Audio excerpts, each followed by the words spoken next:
आज संध्याकाळी तयारी वगैरे केली आणि हे तर मस्त झोपूनच होते. तयारी नव्हती केली आणि काहीच नव्हती, कारण की त्यांना आवडतच आहे. म्हटलं मला तरी सोडून द्या, तिथपर्यंत जाणार होते मी यात्रेत. काय माहिती यात्रा आहे की कुठून गेली. मग कसे तयार झाले आणि मग बोलले की चाल तुला फक्त सोडून देतो. त्यांना पण बड्डेवर जायचं होतं. तिथं जाऊन पाहते तर सर्व यात्रा निघून गेली होती. फक्त एकच दुकान राहिलं होतं. इथं पण भरपूर गर्दी. मग सामान काही घेतलं नाही, फक्त 1-2 वस्तू घेतली. तिथं लेन बस निघाल्या तर दुकानच नव्हते तिथं, तर काय करणार. घरी आल्यानंतर मग काय आता कामं करायचे होते. यात्रा तर उठून गेली, कामं तर नाही सुटतील. मग काय लागली. मग येताच थोडा भाजीपाला वगैरे घेऊन आला. आता हे 10 रुपयाचे 2 गांजरच दिले होते. आता सशाले घेऊन आलो आम्ही. तसं आमचा ससा आला त्यावेळेसपासून आम्हाला तिसऱ्या दिवशी भाजीपाला वगैरे आणावंच लागते. मग थोडासा आमच्यासाठी पण आणले. भेंडी शेंगा वगैरे खाते आमचा ससा. नंतर थोडी शेपूची भाजी वगैरे घेऊन आलो.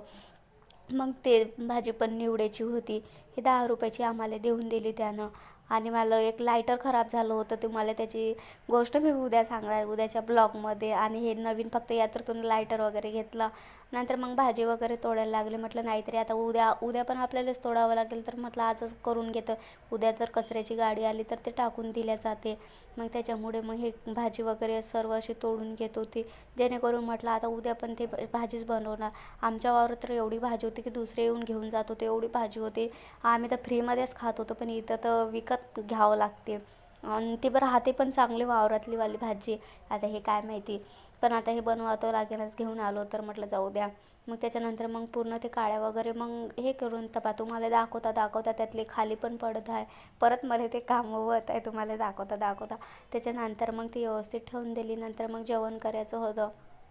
दुपारून मी दोघं पण जेवले होते, पण हे बोलले नाही तू जेव आता, मला काही जेवण नाही करायचं.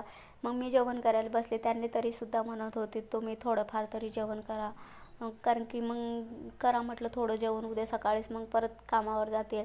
तर नाही बोलले होते नाही करणार तू कर म्हणत. मी मग अशीच जेवलो, दुपारून जेवलो की परत ते जेवण काही करत नाही.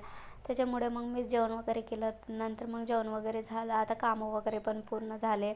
आता मस्त पूर्ण कामं पण झाले. आता भेटूया पुढच्या व्हिडिओमध्ये. तोपर्यंत चॅनलला सबस्क्राईब करा.